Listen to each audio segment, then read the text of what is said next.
Nairobi, Kenya. The Kenyan government cut transmissions of 3 private television stations on Tuesday, as supporters of the opposition leader Raila Odinga gathered in the center of the capital to name him the people's president. Mr. Odinga lost his bid for the presidency last year to the incumbent, Uhuru Kenyatta, but he says the voting was plagued by fraud.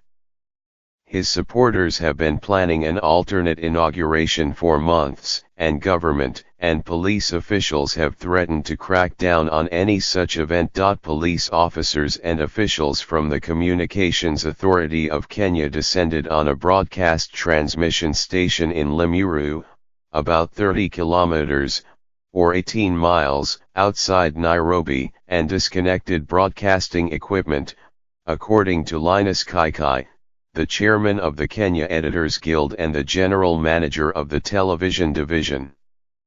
At Nation Media Group, which owns NTV, one of the 3 channels disconnected. Mr. Kaikai said that the authorities had disabled the equipment shortly before 9 a.m. There was no explanation given, he said. Repeated calls to multiple officials at the Communications Authority were not returned. There are good reasons why we did what we did, Mwenda Njoka, a spokesman for the Interior Ministry, said by telephone. The government had to do what it did because the lives of Kenyans are more important than what you call freedom of the press or what might turn out to be an inciting broadcast. He added that the government would release a statement when the time is right. At the time their transmissions were interrupted, the private broadcasters Citizen TV, KTN, and NTV were showing people sitting peacefully in Uhuru Park in Nairobi.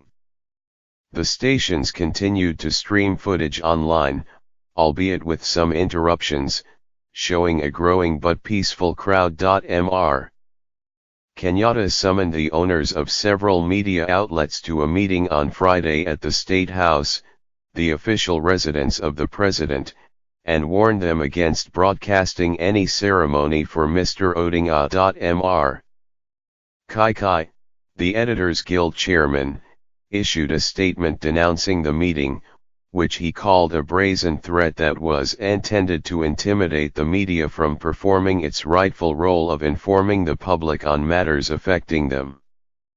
Hannington Gaya, chairman of the Media Owners Association of Kenya, attended the meeting on Friday, describing it as a dressing down at which media owners were. Read the Riot Act. According to Mr. Kaikai's statement, it is unclear what, specifically, prompted the government to dismantle the station's broadcasting equipment Tuesday morning. As far as I know, that has got absolutely no precedent, said John Gethongo, a longtime civil rights advocate. Former government official and publisher of the nonpartisan political magazine The Elephant. Mr. Gethongo cited a government ban on live broadcasts during post-election violence in 2008, out of fear that bloodshed on television could incite further violence. Though live news broadcasts of the violence were banned, stations continued to transmit programming. I am not certain there is any precedent for this since the advent of multi-party politics in 1991, Mr. Gethongo said, referring to the end of Daniel Arap Moi's 24-year dictatorship. In November, the government considered imposing restrictions on news outlets after television stations broadcast a 6-hour standoff between Mr. Odinga's supporters and the police. Viewers watched as supporters of the opposition marched across Nairobi pursued by police officers who fired water cannons and tear gas and, according to witnesses and medical workers, live bullets. The police have denied using live gunfire. At that time, Mr. Njoka had told the New York Times that the broadcasts could be considered incitement to violence, and that the government was weighing whether to further restrict coverage of opposition demonstrations. But no moves against the news media were made until Tuesday. By 3 p.m.